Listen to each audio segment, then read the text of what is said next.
Bismillahirrahmanirrahim. I'm Selsela Alikhil. This is a message to all of those who have genuinely supported my case. First of all, I introduce myself a bit. I went to school in Kabul and in Vienna.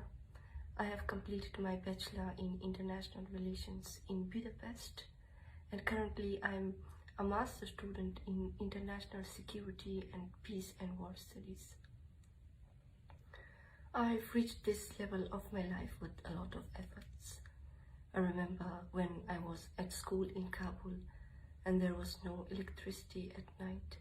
I studied with the help of candles, and today I can luckily study in one of the most prestigious universities abroad.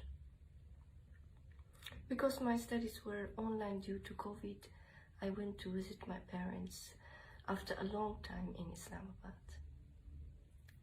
The kidnapping incident happened on the 16th of July. On that day, I wanted to buy a present for my little brother. And because our residence is located in the safest parts of Islamabad, I took a taxi on that day.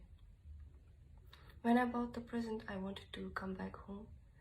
And the kidnapping incident happened in this second taxi, where the taxi driver entered another man into the taxi.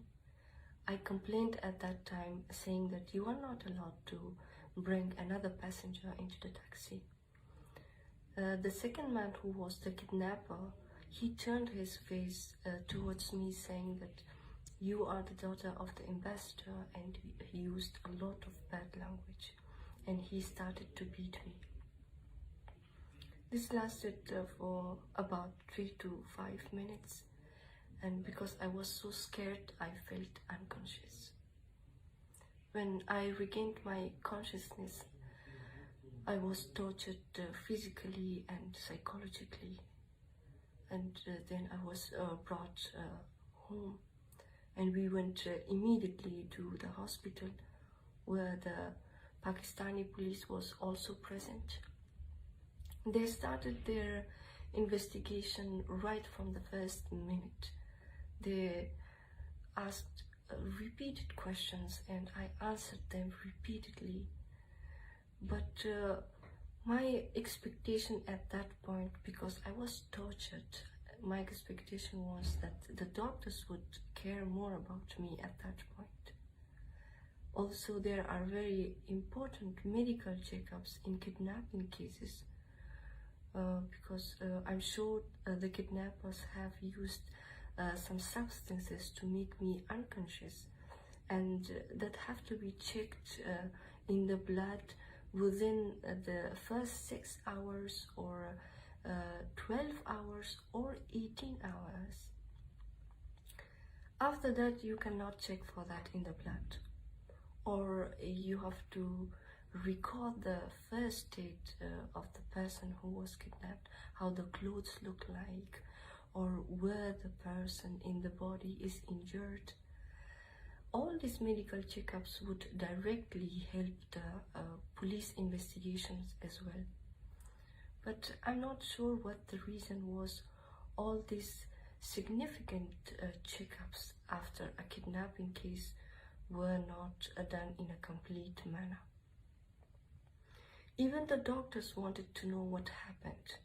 For example, the orthopedic doctor, whose main responsibility is to check for fractures in the bone, he told me, tell me what happened from the first point to the last point. So I wonder, why should an orthopedic doctor know when I left home, at what time, if I took a taxi or a formal car?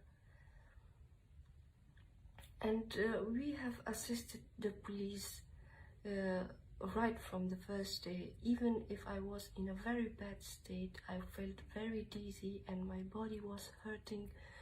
We went with the police to look for the place of incident in Islamabad until 3 or 3:30 a.m. And on the second day and on the third day, we assisted them in the same manner. On the third day, there was an investigation team who have repeatedly asked the same questions, and we answered them again.